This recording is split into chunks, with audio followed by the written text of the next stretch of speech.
النهائي المشتعلة جدا جدا جدا. عندنا 4 مباريات مشتعلة قوية جدا نارية جدا، ضرب نار ضرب نار ضرب نار. تعالى نبدأ بأول مواجهة ونتوقع الأرجنتين وهولندا. ماتش هيبقى كلاسيكي جدا، ما تتوقعش فيه يا عزيزي ان هيكون فيه اي اثاره. مش هيكون فيه اي اثاره اصلا، يبقى ماتش ممل.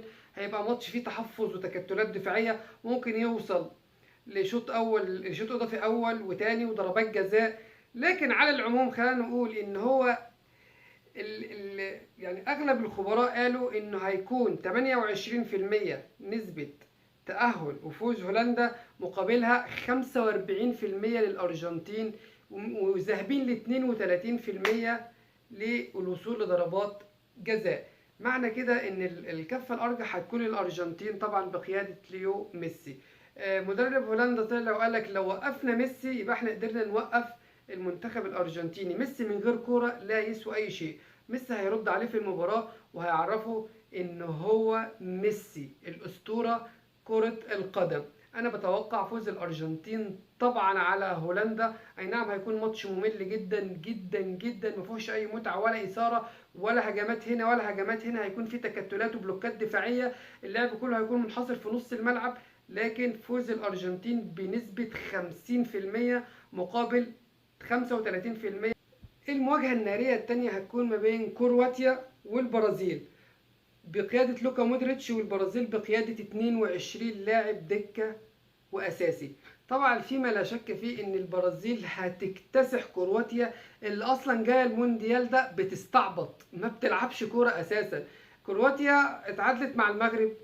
لما تيجي تشوف هي ازاي عدت من دور ال 16 اصلا لما تعادلوا ولعبوا ضربات جزاء. ما لعبوش اصلا، ما بيقدموش كوره، ما بيقدموش جيم كويس.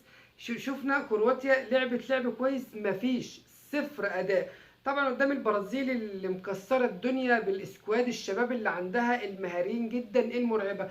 فطبعا كل التوقعات رايحه لنيمار ورفاقه، نيمار، كازيميرو، دانيلو، خيسيوس، تشارليسون، في مين كمان، في عندنا فينيسيوس، رافينيا.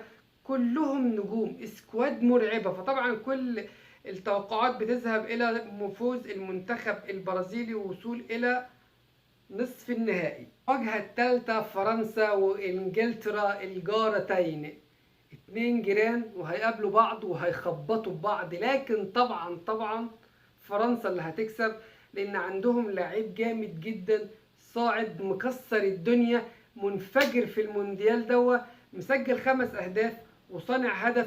هو هداف النسخة وهداف المونديال، هو اسمه كيليان امبابي. الراجل ده بيطلق صواريخ من بره ال 18 ومن جوه ال 18، مرعب حرفيا. فطبعا كل التوقعات بتذهب لتأهل فرنسا. هيكون ماتش قوي جدا، هيكون ماتش ضرب نار، هيكون ماتش فيه هجمات هنا وهجمات هنا واستحواذ. لكن كل التوقعات بتقول ان امبابي هينفع فريقه، هيساعد فريقه، وهيصعد بالمنتخب الفرنسي.